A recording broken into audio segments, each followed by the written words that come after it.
Nous allons vous donner quelques conseils essentiels pour accueillir et orienter les visiteurs qui présentent un trouble du neurodéveloppement.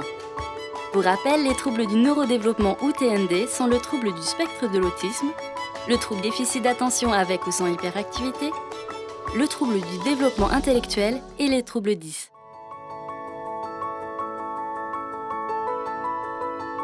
Pour instaurer un climat chaleureux et confortable, il est essentiel de prendre le temps d'écouter les besoins des visiteurs sans les interrompre.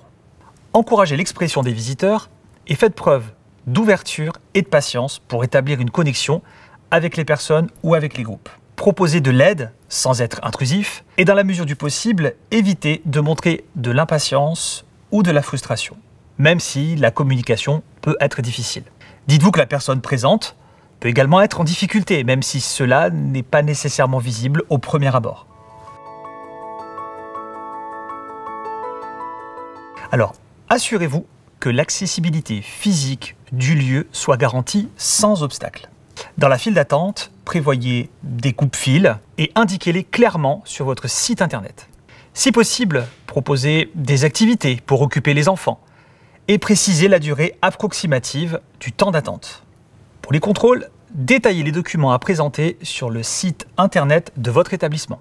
Enfin, évitez le contact physique et proposez des alternatives comme la vérification visuelle des sacs plutôt qu'une fouille manuelle.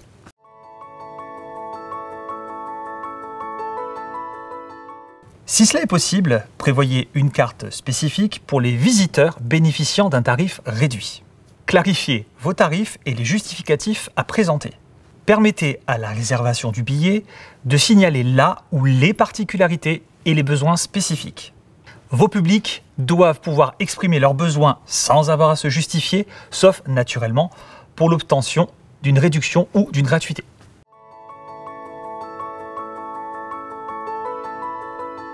Communiquez les informations essentielles sur les équipements et les documents disponibles comme les plans, les toilettes, la restauration et les lieux de repos.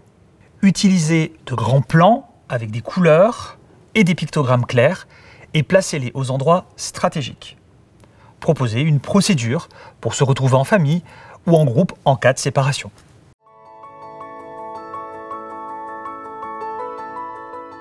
Un grand nombre de handicaps sont invisibles et beaucoup de personnes avec des troubles du neurodéveloppement ont hélas renoncé à participer à des activités culturelles suite à des expériences inconfortables. Avec ces quelques conseils, vous pourrez améliorer leur expérience afin que celle-ci soit le plus enrichissante possible. Si vous en avez la possibilité, créez un espace calme avec lumière tamisée et mobilier adapté dès l'accueil. Limitez les sources de surstimulation en choisissant des éclairages doux et des matériaux absorbant les sons. Évitez les niveaux sonores forts et utilisez des alertes douces pour les annonces. Identifiez les charges sensorielles potentielles et informez les visiteurs pour qu'ils puissent anticiper et apporter leur propre matériel si nécessaire.